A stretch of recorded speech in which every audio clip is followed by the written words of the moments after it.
जिंदाबाद लिखते हुए शिवपाल यादव निश्चित तौर पर जीत के बाद उनका ये ट्वीट जो है वो सामने आया है। घोसी सीट की बढ़त पर शिवपाल यादव ने ये ट्वीट किया है। सपा महासचिव शिवपाल यादव ने ट्वीट किया है। तो ये देखिए ट्वीट जो है वो समाजवादी पार्टी के नेताओं के द्वारा किया जाने लगा है, यानी कि जीत का जश्न जो है वो मनाया जा रहा है। समाजवादी पार्टी जिंदाबाद, अखिलेश यादव जिंदाबाद, हैशटैग घोसी। तो ये समाजवादी पार्टी के द्वारा देखिए ट्वीट जो है वो किया गया है शिवपाल यादव के द्वारा। सुनील रघुवंशी जी, लोकसभा चुनाव को लेकर फिर से रणनीति बनानी पड़ेगी क्या?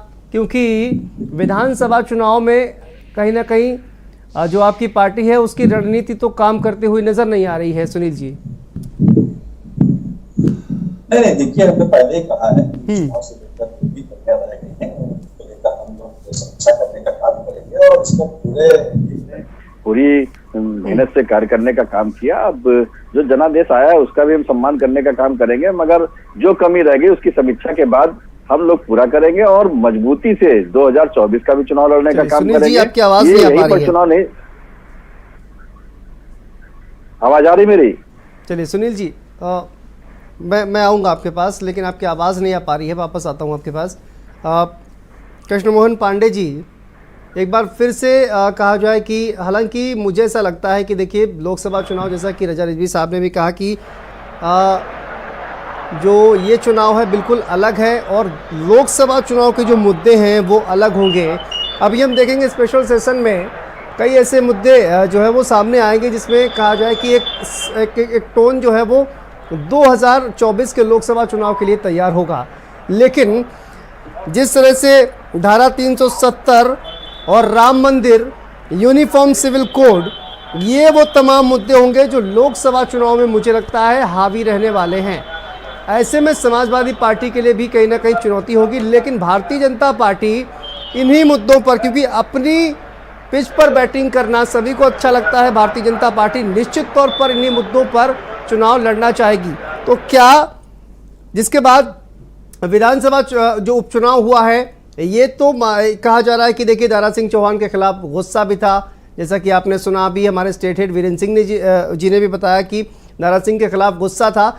लेकिन लोकसभा जब चुनाव होगा तो जो एक प्रधानमंत्री नरेंद्र मोदी का जो चेहरा है एनडीए के लिए, और दूसरी तरफ ये भी कि प्रधानमंत्री इंडिया गठबंधन की तरफ से आखिर कौन बनेगा, इसको लेकर एक असमंजस, इसका भी कहीं ना कहीं प्रभाव जो है वो पड़ता हुआ नजर आएगा। लेकिन इंडिया गठबंधन की अगर हम बात करें तो इंडिया गठबंधन के तमाम नेताओं के द्वारा ये कहा जा रहा है, कृष्ण मोहन पांडे जी, कि इंडिया गठबंधन से भारतीय जनता पार्टी बुरी तरह से डरी हुई है और इसीलिए इंडिया को चाहे भारत करना हो, चाहे वन नेशन वन इलेक्शन करना हो, इस तरह के तमाम जो बातें हैं वो निकलकर सामने आ रही हैं ताकि लोगों का जो माइंड है उसको डाइवर्ट किया जा सके। देखिए, मैं एक बात स्पष्ट कर दूं साथियों जी, अभी रजा रिजवी साहब ने जो कहा वो बिल्कुल सही कहा। देखिए, जो लोकल चुनाव, बाई इलेक्शन चुनाव होते हैं, उनके परिणाम से लोकसभा के चुनाव प्रभावित हो, मुझे लगता है ऐसा कुछ है नहीं। आप भी जानते हैं, लंबे दिनों से आपकी एक पत्रकारिता रही है और अगर रिजवी साहब एक वरिष्ठ विचारक रहे हैं, हमारे मित्र ने हमारे आपके ने कहा कि पहली बार ऐसा हुआ जिससे इंडिया के लोग जो है हारे जीते हैं एनडीए से। अच्छी बातें करते हैं। अभी घोसी में अभी चुनाव परिणाम नहीं आए, रिजल्ट नहीं आया, ठीक है, मानते हैं बहुत लंबी है। हम त्रिपुरा में जीते तो क्या वो हमारी बड़ी जीत नहीं थी? हम बंगाल में बेहतर ढंग से फाइट थे, क्या वो हमारी जीत नहीं थी? और दूसरी बात, हमारे समाजवादी मित्र ने कहा कि आप देखिए उपचुनाव जो होते हैं वो सरकारों के होते हैं। हाँ साहब, आपकी सरकार में हुआ करता था क्योंकि आप संविधान का विश्वास नहीं रखते हैं। आप लोग किसी तरह से सरकारी मशीनरी का प्रयोग करके और बाई इलेक्शन जीतते थे। भारतीय जनता पार्टी का संविधान में विश्वास है, बेहतर ढंग से हमने चुनाव कराया, बेहतर ढंग से उसका रिजल्ट आ रहा है। दूसरी बात, हमारे मित्र कह रहे थे, एक व्यक्ति ने कहा कि इंडियन कॉन्स्टिट्यूशन जो है कॉलोनियल लेगेसी है और इसको समाप्त किया जाए। क्या कैसी बातें करते हैं? Bharatiya Janata party Indian constitution के फेडरलिज्म विश्वास करती है। हम उस फेडरलिज्म के कंसेप्ट को एक्सेप्ट करते हैं और फेडरलिज्म तो नहीं कर सकते, लेकिन कौन सी फेडरलिज्म इन भारत में लागू है? और इसको पूरी दुनिया स्वीकार करती है। और इस सारी क्वासी फेडरलिज्म के तहत बार बार परिवर्तन किया जा सकता है। फेडरलिज्म को फर्क करना चाहिए आपको। मैं समाजवादी पार्टी के मित्रों को कहता हूँ बार बार कि आप पर क्या कीजिए, कोई बात बोलते हैं तो एक बार पढ़ा कीजिए। तो क्या विवेक देबरॉय को आप लोग हटा रहे हैं? विवेक देबरॉय किस पोजीशन पर हैं? प्राइम मिनिस्टर के chairman of economic advisory council हैं विवेक देबरॉय को, क्या आप लोग हटा रहे हैं? ये स्टेटमेंट मैंने नहीं दिया है, ये स्टेटमेंट समाजवादी पार्टी के किसी कार्यकर्ता ने नहीं दिया है, ये स्टेटमेंट विवेक देबरॉय ने दिया है, जो प्रधानमंत्री जी के इकोनॉमिक, जो उनकी इकोनॉमिक एडवाइजरी काउंसिल है उसके चेयरमैन है। तो मैं आपसे पूछना चाहता हूं कि विवेक देबरॉय जी को आप लोग कब अपने पद से हटा रहे हैं? क्या विवेक देबरॉय जी के इस वक्तव्य का खंडन करते हैं? प्रधानमंत्री जी ने क्या इस पे कोई स्टेटमेंट दिया है? होम मिनिस्टर साहब ने क्या इस पे कोई स्टेटमेंट दिया है? अरे आप मुझे बता रहे हैं, पढ़ करके आया करिए विवेक देबरॉय ने क्या कहा है, जरा से आप उस पर एक बार पढ़ लीजिएगा, तब समझ में आएगा आपको।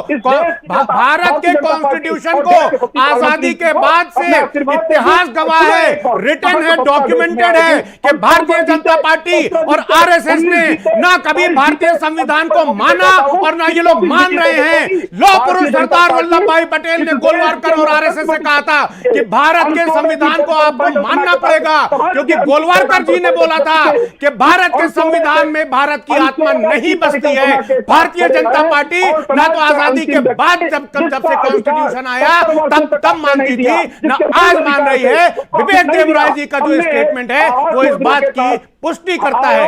आप बताइए कि क्या विवेक देबरॉय जी ने जो कहा था उसका आप खंडन करते हैं? अगर खंडन करते हैं तो प्रधानमंत्री जी ने उनको इकोनॉमिक एडवाइजरी काउंसिल से क्यों नहीं हटाया? मैं आपसे पूछना चाहता हूं, विवेक देबरॉय जी को आप लोग कब हटा रहे हैं?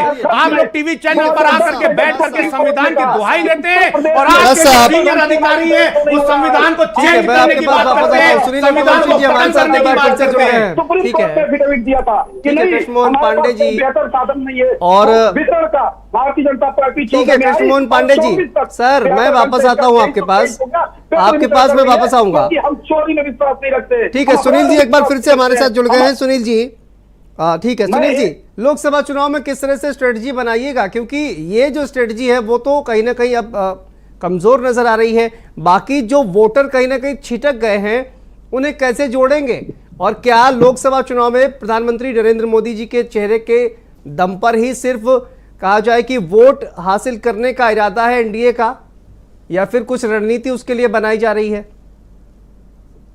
नहीं, देखिए राष्ट्रीय नेतृत्व तो बड़ी तरीके से रणनीति बनाने के लिए तैयार रखे हुए हैं और रणनीति बनती रहती है। इस चुनाव को लेकर कभी ये नहीं कहा जा सकता कि राजनीति यहीं पर खत्म हो चुकी। जो भी कमियां रही हैं इस चुनाव में, जो जहां पर कमी रह गई है, किस तरीके से लोकल कार्यकर्ताओं में क्या दिक्कतें थी, क्या चीजें हम उन तक नहीं पहुंच पाए, जो वोटर तक पहुंचाना चाहिए था, जिस तरीके से जो मुद्दे थे हम उन तक नहीं पहुंचा पाए, तो ये सब कमियों को दूर करने का काम किया जाएगा। अच्छा ये बताइए मंत्री अब बनाया जाएगा कि नहीं सुनील जी? अब ओपी राजभर जी को मंत्री बनाया जाएगा क्या? इस चीज का देखिए इस बात को लेकर कभी हमारे राष्ट्रीय अध्यक्ष जी या इस तरीके की कोई चर्चा नहीं है कि हम लोग मंत्री पद लालच के लेकर यहाँ जाने का काम किए थे। अगर मंत्री पद का लालच होता हम लोगों के अंदर तो हम लोग 17 की सरकार में जब मंत्री थे तो सरकार को छोड़ने का काम ही नहीं करते। हम लोग 17 में भी मंत्री बन जाते और 22 में भी गठबंधन रहता तो हम 22 में भी मंत्री बने रहते। तो इस तरीके का कोई लालच हमारे राष्ट्रीय अध्यक्ष माननीय श्री ओम प्रकाश राजभर जी ने न कभी रखा है और न कभी आगे रखने की उम्मीद रखते हैं। हम लोग जनता के बीच में जाते हैं, जनता के मुद्दों को उठाने का काम करते हैं, जनता के सुख दुख में लगातार उनके बीच में रहने का काम करते हैं और लगातार उनके क्या मुद्दे होते हैं उनको शासन तक पहुंचाने का काम करते हैं।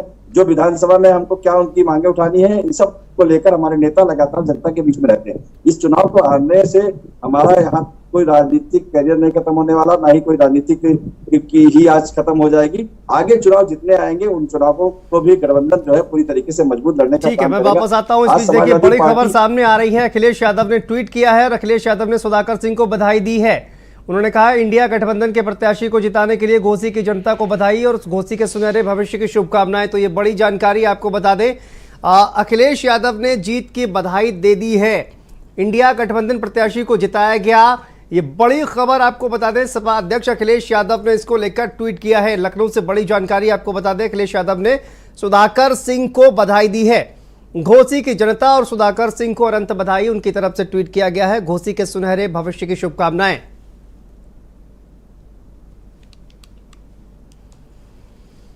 तो बड़ी खबर देखिए सामने आ रही है घोसी से इस वक्त की इंडिया गठबंधन के प्रत्याशी को जिताया, मतलब इंडिया गठबंधन के प्रत्याशी ने जीत हासिल की है। सपा अध्यक्ष अखिलेश यादव ने ट्वीट किया है और अखिलेश यादव ने सुधाकर सिंह को बधाई दी है।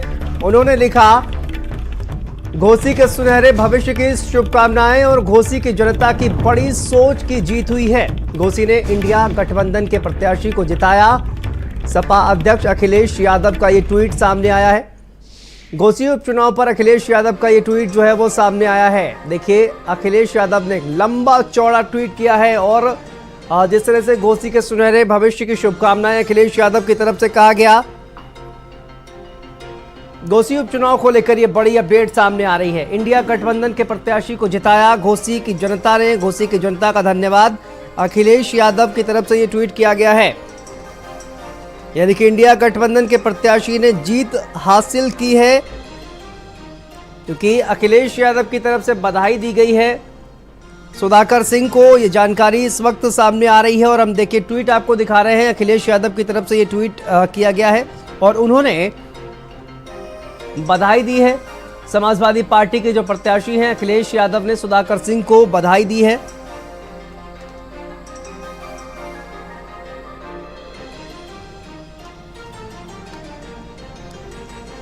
तो अखिलेश यादव का ये ट्वीट जो है वो सामने आया है। घोसी की जनता की बड़ी सोच की जीत हुई है और ये सकारात्मक राजनीति की जीत है, सांप्रदायिक नकारात्मक राजनीति की हार है। कई बातें उन्होंने अपने ट्वीट में लिखी हैं, एक एक कर मैं आपको बता रहा हूँ। ये दलित संकीर्ण विचारधारा और जाति बंधन से ऊपर उठकर प्रत्याशी की जीत है जिसने काम करने की आशा है। तो ये तमाम बातें अखिलेश यादव के द्वारा कही गई हैं और जीत की बधाई जो है वो दी गई है। मुझे लगता है कि अब औपचारिक घोषणा होना बाकी है और इंडिया गठबंधन का जो प्रत्याशी है या समाजवादी पार्टी के जो प्रत्याशी हैं सुधाकर सिंह, उनकी जीत हो गई है इसकी, लेकिन औपचारिक घोषणा अभी तक नहीं हुई है। जिस तरह से हमने देखा इससे पहले शिवपाल यादव का भी ट्वीट सामने आया और अखिलेश यादव ने भी अब ट्वीट किया है और घोसी की जनता को उन्होंने बधाई दी है, शुभकामनाएं दी हैं और साथ साथ सुधाकर सिंह को भी बधाई दी है। मैं सबसे पहले जो रिएक्शन है वो कृष्णमोहन पांडे जी आप ही से लेना चाहूँगा। इंडिया गठबंधन की जीत बताई जा रही है अखिलेश यादव की तरफ से, हालांकि प्रत्याशी जो है वो समाजवादी पार्टी का था। एक संदेश देने की कोशिश लोकसभा में भी कि हम सब मिलकर लड़ेंगे, बीजेपी के लिए आसान नहीं रहने वाला है लोकसभा चुनाव। उत्तर प्रदेश की अगर बात करें, देखिए बीजेपी अपने पूरे मनोयोग से, पूरी संवैधानिक तरीके से और पूरे बल आने वाले चुनाव में 2024 में चुनाव लड़ेगी और हमने जो एक संकल्प तैयार किया कि हम 84 के जीतेंगे, निश्चित तौर पर उस पर हम विजय हासिल करेंगे। और अभी जो परिणाम आने हैं, हम या तो जीतेंगे या तो कुछ सीखेंगे। जो सीखेंगे उसकी समीक्षा होगी, तो समीक्षा पे जो भी हमने कमजोर पहलू रहे होंगे निश्चित तौर पर उस पर हम आगे बढ़ेंगे और उस पर विचार करते हुए। तो पांडे जी क्या सीखे हैं आप इस चुनाव से, क्या सीखे हैं आप? मौसम वैज्ञानिकों पर भरोसा करना चाहिए क्या? देखिए शांतनु जी, ये भी हमारी समीक्षा का विषय है। हमारे शीर्षक पर लोग बैठेंगे और इस पर जो समीक्षा होगी वो आपके बीच आएगी। चलिए ठीक है, मैं कृष्णमोहन पांडे जी आपके पास आऊंगा, लेकिन फराज किदवई साहब, एक देखिए शानदार प्रदर्शन किया है, लेकिन मुझे ऐसा लगता है कि लोकसभा चुनाव इस चुनाव से भिन्न होता है और उसमें अलग स्ट्रेटजी समाजवादी पार्टी को या इंडिया गठबंधन को अपनानी पड़ेगी। आप क्या कहेंगे? शांतनु जी, देखिए अभी आपने एक बात बोली थी, मैं आपकी बात को कोट कर रहा हूं। आपने अभी थोड़ी देर पहले डिस्कशन में बोला कि प्रधानमंत्री का चेहरा, कि प्रधानमंत्री जी का चेहरा जो है वो बड़ा चेहरा है और उसके ऊपर अगले लोकसभा इलेक्शन हो सकते हैं। लेकिन प्रधानमंत्री जी का चेहरा तो आरएसएस ही नहीं मान रही है, क्योंकि आरएसएस का जो माउथ पीस है, ऑर्गेनाइजर, उसने अपने माउथ पीस में ये लिखा हुआ है आरएसएस ने कि प्रधानमंत्री जी के चेहरे के ऊपर अब हम भारतीय जनता पार्टी अगला लोकसभा चुनाव नहीं जीत सकती। इनके जो लोकल लीडरशिप है उसको क्षेत्र में उतरना पड़ेगा। यानी जब आरएसएस ये मान रही है कि प्रधानमंत्री जी का चेहरा सफिशिएंट नहीं है और लोकल लीडरशिप इनकी किस तरह से काम कर रही है, ये घोसी में आपने देखा और अभी जिला पंचायत के जो तमाम इलेक्शन उत्तर प्रदेश में हुए थे उसमें आपने देखा। तो जब आरएसएस और उसकी जो ऑर्गेनाइजर है, जब वो ऐसा लेख लिख रहा है, तो प्रधानमंत्री जी का चेहरा अब इररिलेवेंट हो चुका है। वो इसलिए शांतनु जी इररिलेवेंट हो चुका है क्योंकि प्रधानमंत्री जी बोलते थे कि बहुत हुई पेट्रोल की मार अब की बार मोदी सरकार, लेकिन शांतनु जी अब मैं कह रहा हूं कि बहुत हुई पेट्रोल की मार अब की गई मोदी सरकार, बहुत हुई गैस सिलेंडर की मार अब की गई मोदी सरकार, बहुत हुई महंगाई की मार अब की गई मोदी सरकार, और बहुत हुई नफरत की मार अब की गई मोदी सरकार।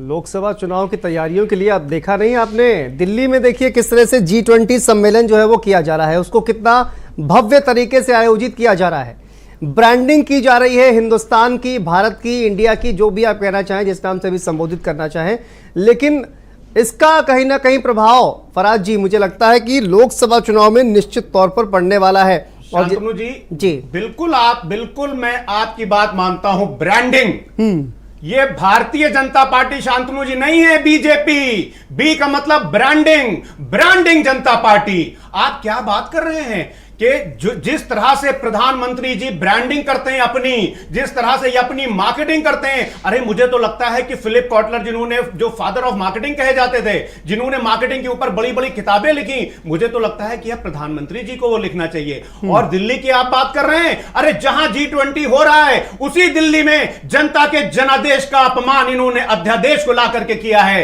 शांतनु जी, ये दिल्ली की भी जनता देख रही है, उत्तर प्रदेश की जनता ने इनको दिखा दिया है। और अभी हमारे भाई बोल रहे थे कि घोसी उपचुनाव और जो जिला पंचायत के उत्तर प्रदेश में चुनाव हुए हैं, उस चुनाव से ये सीख रहे हैं। अरे मैं भारतीय जनता पार्टी से ये बोलना चाहता हूं कि आप तो सीखेंगे ही, लेकिन जनता आपको सिखा रही है, जनता भारतीय जनता पार्टी को सिखा रही है, और 2024 के चुनाव में जनता भारतीय जनता पार्टी को सिखाएगी। लेकिन फराज जी, वहां पर भारतीय जनता पार्टी की ब्रांडिंग नहीं हो रही है ना सर, वहां पर तो हिंदुस्तान की ब्रांडिंग हो रही है। पूरे देश के माफ कीजिए, पूरे विश्व के जो टॉप के जो राष्ट्राध्यक्ष हैं वो यहां पर आ रहे हैं, भारत की ब्रांडिंग की जा रही है, भारतीय जनता पार्टी की ब्रांडिंग नहीं वहां पर की जा रही है। शांतनु जी, आप एक बात बताइए जी, जब 5 किलो राशन हमारे गरीब आदमी को दिया जाता है, हमारे गांव के एक भाई को दिया जाता है, तो उस पर प्राइम मिनिस्टर साहब की फोटो लगती है। जब कोई भी सरकारी स्कीम आती है तो उसमें प्राइम मिनिस्टर साहब की फोटो लगती है। अरे जनता का तो मजाक ना उड़ाइए। भारत की 80 करोड़ जनता को आज आपने इस हाल में ढकेल दिया है कि अगर उसको 5 किलो राशन नहीं मिलेगा तो उसके घर में चूल्हा नहीं चलेगा।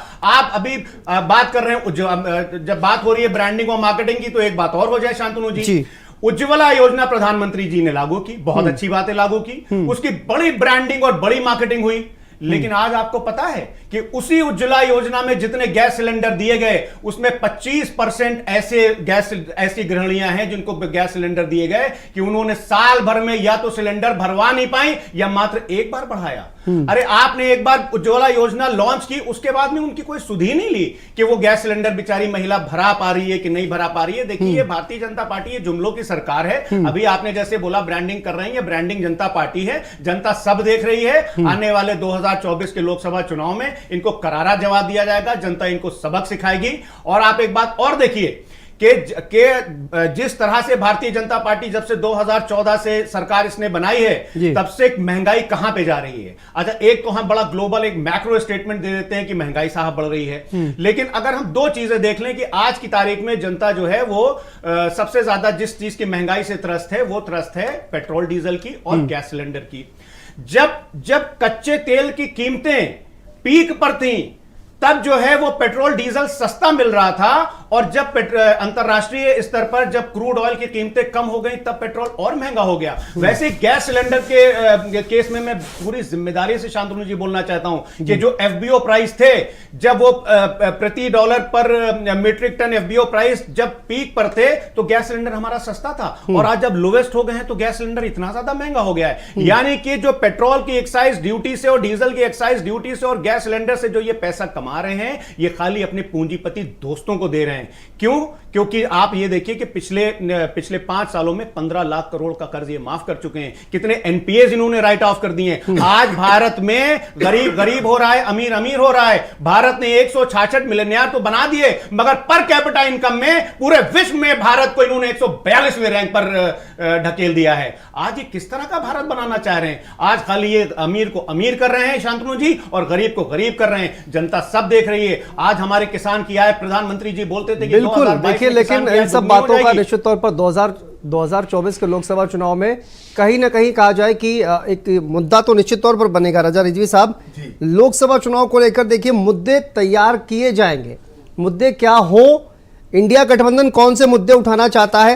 हालांकि महंगाई, बेरोजगारी, ये तमाम जो मुद्दे हैं वो इंडिया गठबंधन की तरफ से कहा जा रहा है, और जातिगत जनगणना भी एक अहम मुद्दा इंडिया गठबंधन की तरफ से कहा जा रहा है। लेकिन बीजेपी की तरफ से मुद्दे कहीं ना कहीं सेट किए जाएंगे लोकसभा चुनाव को लेकर। न सिर्फ इंडिया गठबंधन, जिस तरह से कहा जाए कि उनकी जो स्ट्रेटजी है उनको डाइवर्ट करने का प्रयास किया जाएगा।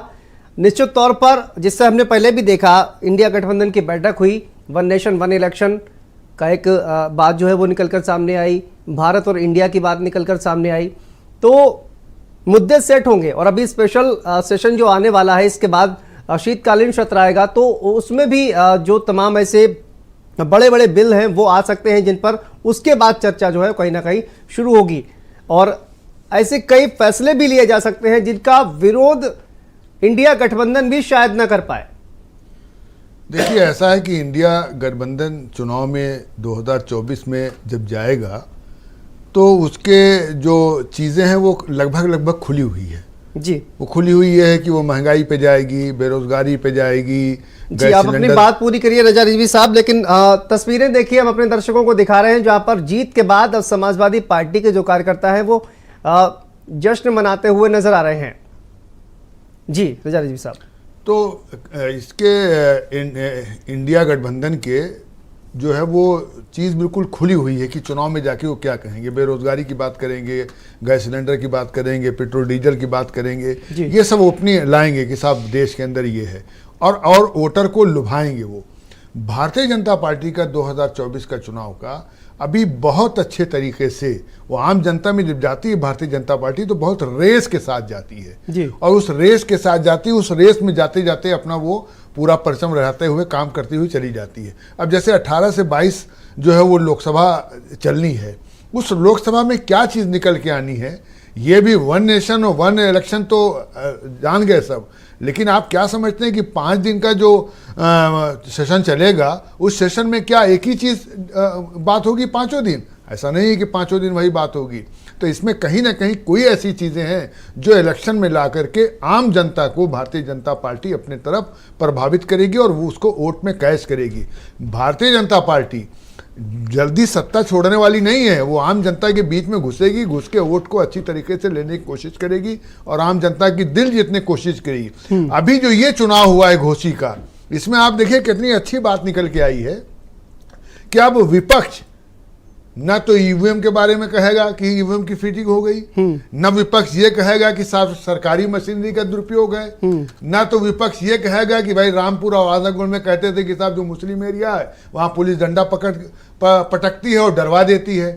तो ये 3-4 चीजें अब विपक्ष नहीं कहेगी, क्योंकि जहां जो है सुधाकर को इतने अच्छे वोट मिल गए हैं, तो इससे ये बात जो है विपक्ष में बिल्कुल जो है अब कयास ऐसी बात हो गई कि साहब ये ईवीएम का दुरुपयोग और सरकारी मशीनरी का दुरुपयोग और जो है वो पुलिस डंडा पटकती है कि मुस्लिम एरिया के लोग वोट जाकर के न दें। तो ये जरा से एक तस्वीर हल्की से इस चुनाव में साफ हो गई है।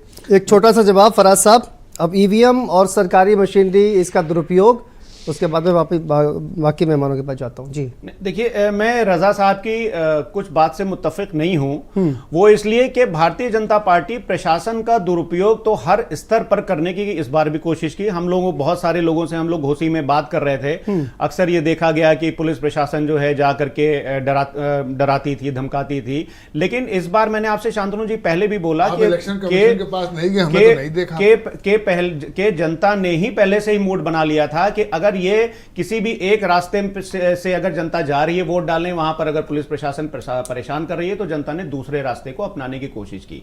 देखिए क्या है कि जब ये होता है कि अगर मान लीजिए कभी कुछ किसी चीज में अगर एट्रोसिटीज बढ़ती हैं, या मान लीजिए अगर कभी जनता को एहसास हो जाता है कि पुलिस प्रशासन हमको इस तरह से परेशान करने वाला है, तो भोली भाली जनता अपने आप, देवतुल्य जनता जो है वो अपने आप रास्ता ढूंढ लेती है। तो भारतीय जनता पार्टी ये तोड़फोड़ की राजनीति और जो जिस तरह से ये मैनेजमेंट करती है, एडमिनिस्ट्रेशन का गलत इस्तेमाल करती है, हमेशा से इसकी प्रवृत्ति यही रही है और इस बार भी इसने यही किया। लेकिन जनता समझ चुकी है, जनता ने इनको जोरदार जवाब दिया है उत्तर प्रदेश में इस बार। यानी कि आप मानते हैं लोकतंत्र काम कर रहा है। लोकतंत्र 100% लोकतंत्र काम कर रहा है, लेकिन भारतीय जनता पार्टी लोकतंत्र को खत्म करने पर बिल्कुल आमादा है। मैं क्यों बोल रहा हूं, देखिए अब आपने बहुत यहां से एक नई बहस छोड़ दी। मेरा एक बड़ा स्ट्रांग बिलीव है शांतनु जी के एक इंग्लिश में बड़ी अच्छी कहावत है कि you know when democracy is in danger, when you are attacked and abused of saying that it is in danger. आज की तारीख में हमारे रजा साहब बड़े पत्रकार हैं, मैं आपको ये बताना चाहता हूं, आपको भी पता ही होगा कि एडिटर्स गिल्ड ऑफ इंडिया के ऊपर मणिपुर, आपके जो सीनियर पत्रकार हैं उनके 4 लोगों के ऊपर मणिपुर में बहुत ही संगीन धाराओं में मुकदमे दर्ज हो गए। क्यों मुकदमे दर्ज हो गए?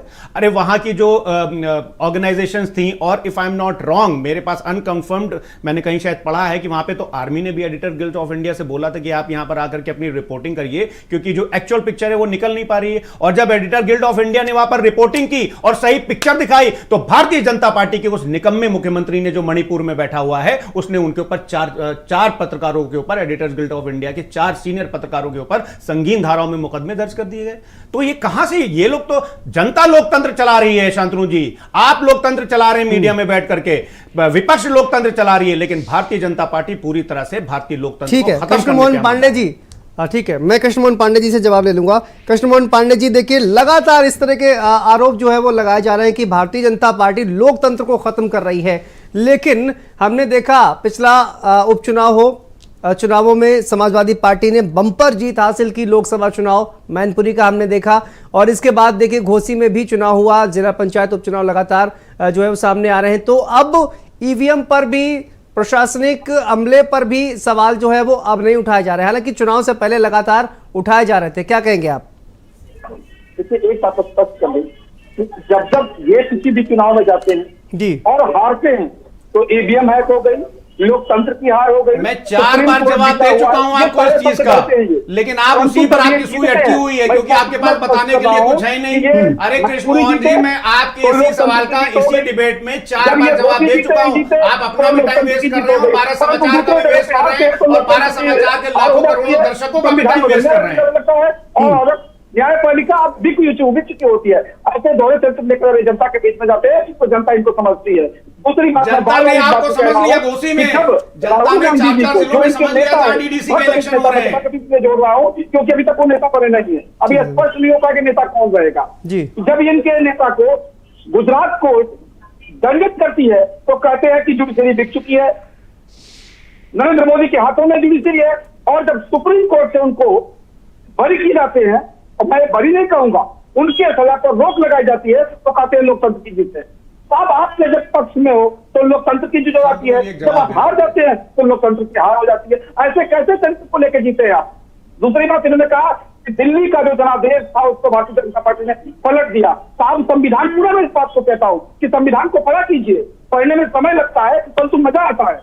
ये डिबेट में जो फर्जी बातें करते हैं आप लोग, आर्टिकल 1, 2, 3 के साथ, ये इंडियन प्रेसिडेंट का पावर है कि वो जब चाहे तब उसको लगता हो कि किस विषय पर, किसी भी विषय पर हमें एक अध्यादेश लाना चाहिए तो ला सकती है। और हाँ, आपकी ही सरकार में 1967 में, अरे उसी संविधान का उपयोग करके, आर्टिकल 356 का उपयोग करके मणिपुर की सरकार को बर्खास्त कर दीजिए, जहां पर भारत की महिलाओं को किस कदर से शर्मिंदा किया गया पूरे विश्व पटल पर। उसी संविधान की दुहाई दे रहा हूं मैं, प्लीज 356 लगाइए और वहां की मणिपुर की सरकार को बर्खास्त करिए। जिस तरह से आप उसी संविधान का हवाला दे रहे हैं कि बात के, जब दिल्ली में आपने जनता के जनादेश को अध्यादेश लाकर के उनका अपमान किया, उसी भारत में मणिपुर भी है। जब मणिपुर जल रहा था और मणिपुर में महिलाओं के ऊपर अत्याचार हो रहा था, उसी संविधान को इस्तेमाल करके आप वहां की सरकार को बर्खास्त क्यों नहीं करते हैं? उसी संविधान को इस्तेमाल करके मणिपुर की सरकार को आपको बर्खास्त करना चाहिए था। जवाब आपको तो अपनी सरकारें बचानी है और आपको अपनी सरकारें चलानी है।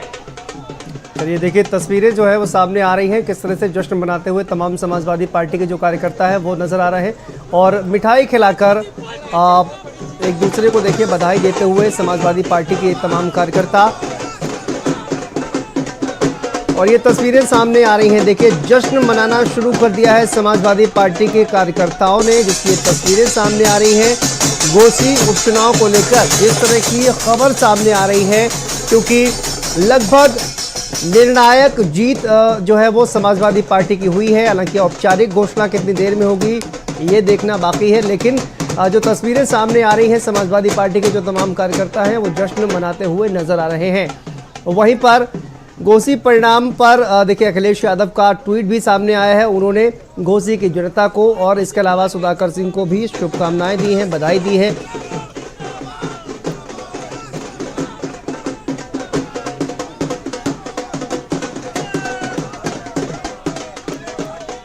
तो देखिए ये जीत का नया फॉर्मूला सफल हुआ है अखिलेश यादव की तरफ से, ये कहा गया है।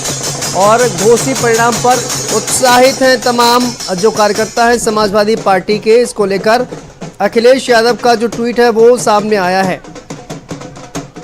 पीडीए सफल हुआ है उनका कहना है, इंडिया टीम है और पीडीए रणनीति है। ये अखिलेश यादव का कहना है कि इंडिया टीम है और पीडीए रणनीति है, लेकिन इंडिया और पीडीए पर सवाल भारतीय जनता पार्टी जो है वो लगातार उठाती हुई नजर आ रही है कि आखिर इंडिया यूनाइटेड कैसे होगा, क्योंकि जिस तरह की बयानबाजी लगातार हमने देखी है उसके बाद से इस तरह के सवाल जो है वो कहीं ना कहीं खड़े होते हुए नजर आ रहे हैं। और सुनील अरकवंशी जी भी हमारे साथ जुड़े हुए हैं। सुनील जी देखिए, इंडिया की तरफ से ये कहा, अखिलेश यादव ने भी ये ट्वीट किया है कि